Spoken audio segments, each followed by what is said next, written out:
جب میری گورنمنٹ گرائی تھی تب بھی میسج بھجوائی کہ جی ہم نے آپ کو اس لیے نہیں ہٹایا تھا کہ آپ کو واپس لے کے آنے دیں گے. جو جنرل باجوہ کا پلان تھا وہی اب جنرل عاصم منیر کا ہے. ہمارے ساتھ اس وقت موجود ہیں پاکستان کے سابق وزیر اعظم عمران خان. آئیے ان سے بات کرتے ہیں. خان صاحب، اگر اس وقت آپ کو گرفتار یا نااہل کیا جاتا ہے تو آپ کو لگتا ہے کہ پہلے جیسا عوامی رد عمل آئے گا؟ میں کہہ نہیں سکتا. انہوں نے سختی بڑی کی ہوئی ہے اور ایک خوف کی فضا بنی ہوئی ہے. لوگوں کو پکڑ دکڑ گھر توڑ دیتے ہیں، گھروں میں گھس جاتے ہیں، عورتوں کو بچوں کے خلاف ایکشن لیتے ہیں. یعنی ایسے کبھی ہوتا نہیں ہے ہمارے ہمارے معاشرے میں. کبھی ہماری کلچر میں، ہمارے دین میں جو چادر اور چار دیواری کا خاص کوئی ایک تقدس ہوتا ہے، اس کی رسپیکٹ ہوتی ہے. لیکن یہ جو کر رہے ہیں یہ کبھی ہم نے پہلے نہیں دیکھا. تو خوف کی فضا بنی ہوئی، عورتوں کو خاص طور پہ.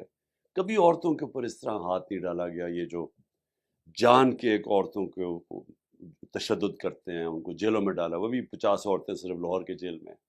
ایسے کبھی ہوا نہیں ہے پہلے. تو میں کہہ نہیں سکتا کہ کیا رسپانس ہوگا، لیکن میں اتنا جانتا ہوں کہ یہ جو حرکتیں کر رہے ہیں اس سے تحریک انصاف کا ووٹ بینک بڑھا ہے. آپ کے خلاف ملٹری کورٹس میں ٹرائل کی بات کی جا رہی ہے، اگر ایسا ہوتا ہے تو کیا آپ اس کے لیے تیار ہیں؟ لیکن تیار تو ہر چیز کے لیے ہوں، کیونکہ اس وقت کوئی قانون تو ہے نہیں پاکستان میں. اس وقت تو ایک جنگل کا قانون ہے. طاقتور جو مرضی چاہے کر لے. کیا کون سے دنیا کا قانون اجازت دیتا ہے لوگوں کے گھروں میں گھس کے گھر توڑ دو؟ گھر پولیس لوٹ لیتی ہے گھر. جو اگر جس کو ڈھونڈنے آئے ہیں وہ نہیں ہے تو بچوں کو اٹھا کے لے جاتے ہیں، عورتوں کو اٹھا کے لے کے گئے. تو یہ یہاں تو اس وقت فری فار آل ہے. قومی اسمبلی سے آپ لوگوں نے استعفے دیے، کے پی کے اور پنجاب اسمبلی تحلیل ہوئی، اسٹیبلشمنٹ سے ٹکراؤ. آپ کو لگتا ہے کہ کہیں مس کیلکولیشن ہوئی ہے آپ سے ان سارے معاملات میں؟ کوئی مس کیلکولیشن نہیں ہوئی. اسمبلی سے بالکل ٹھیک ریزائن کیا، کیونکہ انہوں نے کام کر رہے تھے اسٹیبلشمنٹ مل کے ان کے ساتھ، پی ڈی ایم کے ساتھ، بلکہ نون لیگ کے ساتھ پنجاب کی گورنمنٹ گرانے کے لیے.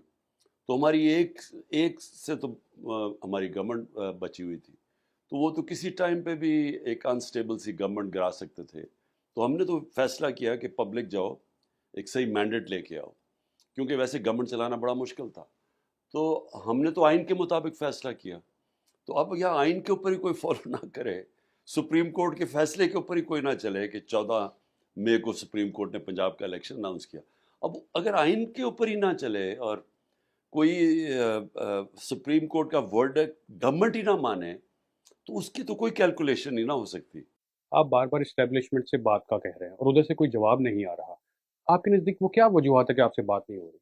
وہ تو بڑی کلیئر وجوہات ہے. یعنی وجہ تو اس کی بڑی کلیئر ہے کہ انہوں نے جب میری گورنمنٹ گرائی تھی تو تب ہی مجھے یہ میسیجز آ گئی تھی کہ جب انہوں نے دیکھا کہ پارٹی کی پاپولیرٹی بڑھتی جا رہی ہے اور جب پارٹی بائی الیکشن جیتنا شروع ہو گئی، 37 میں سے 30 بائی الیکشن جیت گئی، تو جب پاپولیرٹی پارٹی کی دیکھی تو انہوں نے تب بھی میسج بھجوائی کہ جی ہم نے آپ کو اس لیے نہیں ہٹایا تھا کہ آپ کو واپس لے کے آنے دیں گے. تو ادھر سے انہوں نے فیصلہ تو کیا ہوا تھا کہ عمران خان کے اوپر کراس لگا دیے. اور وہ جو جنرل باجوہ کا پلان تھا وہی اب جنرل عاصم منیر کا ہے، وہی کر رہے ہیں. تو کہ جی ہم نے اس کو آنے نہیں دینا. لیکن جمہوریت کے اندر تو یہ کوئی کانسیپٹ نہیں ہے. جمہوریت کے اوپر تو کاٹا صرف عوام لگاتی ہے. تو یہ کاٹا لگا دیا کسی نے، تو میں تو اس کو مانتا نہیں ہوں. اکتوبر میں انتخابات کی بات کی جا رہی ہے اور جسٹس قاضی فائز عیسیٰ کی اب چونکہ تعیناتی کی منظوری دے دی گئی ہے بطور چیف جسٹس، اس وقت وہ چیف جسٹس ہوں گے. آپ کو ان کی تعیناتی کے اوپر کوئی تحفظات ہیں؟ دیکھیں، دیکھتے ہیں اب جسٹس فائز عیسیٰ کیسے چیف جسٹس بنتے ہیں. دیکھیں اللہ کرے کہ ملک کے لیے ایک وہ یعنی ایک بالکل انصاف کرے، امپارشل چیف جسٹس بن جائے. ملک کو بہت ضرورت ہے اس وقت ایک ایسی عدلیہ کی جو کہ ہمیں تحفظ دے. یہ جو ظلم ہو رہا ہے اس وقت تو کوئی فنڈامنٹل رائٹس کو پروٹیکٹ کر ہی نہیں رہا. تو ہم تو یہ امید رکھتے ہیں کہ وہ لوگوں کی جو حقوق ہے ان کو یہ حفاظت کریں گے.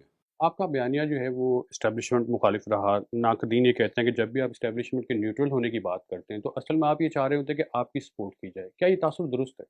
لیکن جو فری اینڈ فیئر الیکشن چاہتا ہے وہ کسی کی سپورٹ تو نہیں چاہتا. جس کرکٹ کیپٹن نے دنیا کی تاریخ میں نیوٹرل امپائر لے کے آیا تھا، کبھی 7 امپائر ملا کے میچ نہیں کھیلنا چاہتا.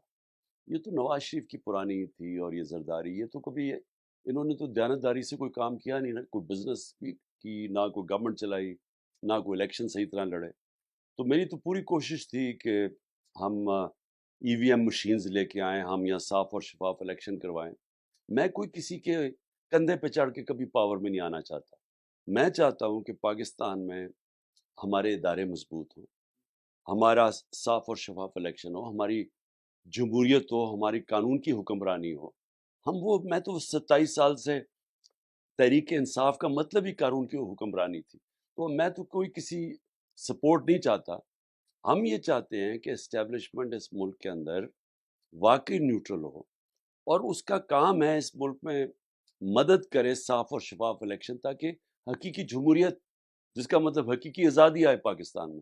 جب آپ اپنی حکومت کی مدت پر نظر ڈالتے ہیں تو کیا سمجھتے ہیں آپ سے کیا غلطی ہوئی کہ تمام حالات آپ کے ساتھ تھے لیکن اس کے باوجود آپ مدت پوری نہیں کر سکے؟ نہیں، حالات تو نہیں ٹھیک تھے کہ ایک حکومت جو کہ اصلاحات کرنا چاہتی ہو، جو طاقتور کو قانون کے نیچے لانا چاہتی ہو، اس کے پاس جب تک کلیئر میجورٹی نہ ہو وہ یہ نہیں کر سکتی. اسٹیٹس کو کا مقابلہ آپ تب کر سکتے ہیں جب آپ کے پاس ایک پبلک کا مینڈیٹ ہو، اور آپ کے پاس کلیئر، یعنی ایک ایسی میجورٹی ہو جو آپ کو طاقت دے.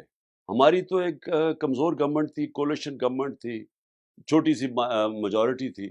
تو سارا وقت تو ہم جب کچھ کرنے لگتا تھا اپنی میجورٹی کو اکٹھا کرنے میں ٹائم لگتا تھا. تو مجھے جو کرنا چاہیے تھا، فوری طور پہ پھر سے الیکشن میں چلے جانا چاہیے تھا، اور تب ہی گورنمنٹ لینی تھی جب میرے پاس میجورٹی ہوتی، نہیں تو اپوزیشن میں بیٹھ جاتے. آپ متعدد بار کہہ چکے کہ آپ کی حکومت کا جو خاتمہ ہے اس میں امریکی حکومت کا بھی ہاتھ تھا، لیکن بعد میں آپ نے امریکی کی لابنگ فرمز بھی حاصل کی اور زیادہ اب آپ انہی سے مدد بھی مانگ رہے ہیں، ایسا کیوں؟ دیکھیں، امریکہ سے مدد نہیں مانگ رہا میں کلیئر ہو جاؤں پہلے. امریکہ سے ہمیں ہمیشہ اچھے تعلقات رکھنے چاہیے. امریکہ ایک ریالٹی ہے، پاور ہے، اور ہماری سب سے بڑا ٹریڈنگ پارٹنر ہے. سب سے زیادہ ایکسپورٹس پاکستان کی امریکہ ہے. تو ہمیں ان سے تعلقات اچھے رکھنے چاہیے. سب سے تقریب پاکستانی کمیونٹی اس وقت امریکہ میں ہے، پاکستان امریکن کمیونٹی. میں نے جو باتیں کی وہ بالکل حقیقت کے اوپر تھی. جو سائفر تھا، جو ایک امریکی آفیشل نے ہمارے اسد مجید، ہمارے واشنگٹن میں امبیسڈر سے جو بات چیت کی، وہ آفیشل بات چیت تھی کہ عمران خان کو پاور سے ہٹا دو ووٹ آف نو کانفیڈنس میں، نہیں تو پاکستان کے اوپر مشکل وقت آئے گا. یہ تو حقیقت ہے. یہ تو کیبنٹ میں بھی رکھا گیا، یہ نیشنل سیکورٹی کاؤنسل میں، پارلیمنٹ میں رکھا گیا، اور یہ اس کے اوپر ڈمانڈ کیا کہ امریکہ ہمارے اندر مداخلات کر رہا ہے. یہ فیکٹ ہے. لیکن جو بعد میں چیزیں سامنے آئیں کہ جنرل باجوہ کا یہ پلان تھا، حسین حقانی کے ذریعے میرے خلاف لابی کر رہے تھے وہ. اور دوسری چیز یہ کہ یہ تعلقات ہمارے پاکستان کے امریکہ سے، وہ پاکستان کی بہتری میں ہے. میرا کوئی ذاتی کسی سے لڑائی نہیں ہے، یعنی میں یہ کہ میری گورنمنٹ کرائی تو میں کہوں یہ تعلقات ٹھیک نہ ہو، یہ نہیں بات. ملک کے تعلقات دنیا سے ہوتے ہیں اپنے لوگوں کے مفادات کے لیے، اور ہمارے لوگوں کے فائدے میں ہے کہ ہمارے سب سے اچھے تعلقات ہوں، خاص طور پہ امریکہ سے. ایک عمومی تاثر پایا جاتا ہے کہ آپ کے دور حکومت میں سی پیک سست روی کا شکار رہا، کیا آپ کو چائنیز منصوبوں اور سرمایہ کاری پر اعتراض ہے پاکستان میں؟ بالکل غلط ہے یہ صوبہ. ہم نے سی پیک کو بلکہ ٹاپ پرائیورٹی دی ہوئی تھی. پرابلم یہ ہوا کہ 2 سال کے لیے کووڈ-19 میں چائنا بند ہو گیا. چائنا کے اتنے سخت کوارنٹین لاز تھے کہ وہاں سے آمد و رفت ختم ہو گئی. تو وہ ہمارے لیے ان 2 سالوں میں ویسی دنیا ہی سلو ڈاؤن ہو گئی تھی. آپ کو سب کو پتہ ہے کرونا کے دوران، اور ہمارے 3.5 سال میں 2 سال تو کرونا کا دور نکلا. لیکن ہماری پرائیورٹی تھی سی پیک. آپ کے سیاسی مخالفین یہ تاثر دیتے ہیں کہ کچھ دوست ملک آپ کے حق میں نہیں، کیا وزیر اعظم بنے؟ آپ کو اس کی کیا وجہ نظر آتی ہے؟ یہ بالکل غلط ہے. اگر وہ ہمارے دوست ملک حق میں نہ ہوتے، اور میں سعودی عربیہ کی بات کر رہا ہوں، مڈل ایسٹ کے ملکوں کی بات کر رہا ہوں، تو 2 OIC کی ہماری کانفرنسز فورن منسٹرز کی ہوئی 4 مہینے کے اندر. دسمبر میں ایک ہوئی، اور ہم جب آخر میں جو آخری مارچ ہمارا تھا، آخری مہینہ اپریل میں ہماری گورنمنٹ چلی گئی، تو اگلی مارچ میں ہوئی. تو کبھی تو ہوا ہے کہ 2 دفعہ فورن منسٹرز کی OSI کانفرنس پاکستان میں ہوئی ہو؟ پتہ نہیں 16-17 سال پہلے ایک دفعہ ہوئی تھی. اس کی وجہ، اور یہ ہو ہی نہیں سکتا، مثلا اگر سعودی عربیہ نہ چاہے یا ایران نہ چاہتا تو یہ نہیں ہو سکتی تھی. طاقتور مسلمان ملک نہ چاہتے، ترکی نہ چاہتا. لیکن وہ بھی آیا اور پھر چائنا کا فورن منسٹر بھی آیا. اور تو یہ کہنا کہ ہم تعلقات خراب تھے، اب مجھے یہ بتائیں کہ اب کیا ہے؟ آج جو انڈیا اور امریکہ کا جو جوائنٹ اسٹیٹمنٹ آئی ہے، نریندر مودی جب ٹور کر رہا ہے، تو انہوں نے تو پاکستان کے اوپر دہشت گردی کا الزام لگا دیا. انہوں نے تو بات ہی نہیں کی کہ ہندوستان میں جو ہیومن رائٹس کی خلاف ورزی ہے، جو کشمیر میں ہے، جو جو اقلیتوں سے ہو رہا ہے، مسلمانوں سے ہو رہا ہے، اس کے اوپر تو کوئی بات ہی نہیں. انہوں نے تو پاکستان کو ایک وہ ملک بتایا ہے جو دہشت گردی پروموٹ کرتا ہے. تو کدھر گئی ان کی ڈپلومسی؟ میرا مطلب اگر ہمیں کہتے ہیں کہ آئسولیٹڈ تھے، تو یہ تو ایک شرمناک سٹیٹمنٹ آئی ہے کہ انہوں نے جو پاکستان کے خلاف سٹیٹمنٹ دی ہے. بہت سے کشمیریوں کا یہ خیال ہے کہ آپ جب جنرل باجوہ کے ساتھ امریکہ گئے تو آپ نے کچھ ایسے خفیہ دستاویزات پر دستخط کیے جس کے بعد سے بھارت نے ان کے زیر نظام کشمیر کا خصوصی اسٹیٹس تبدیل کر دیا. یہ بالکل پروپیگنڈا اور غلط ہے، کوئی ایسی بات ہوئی نہیں.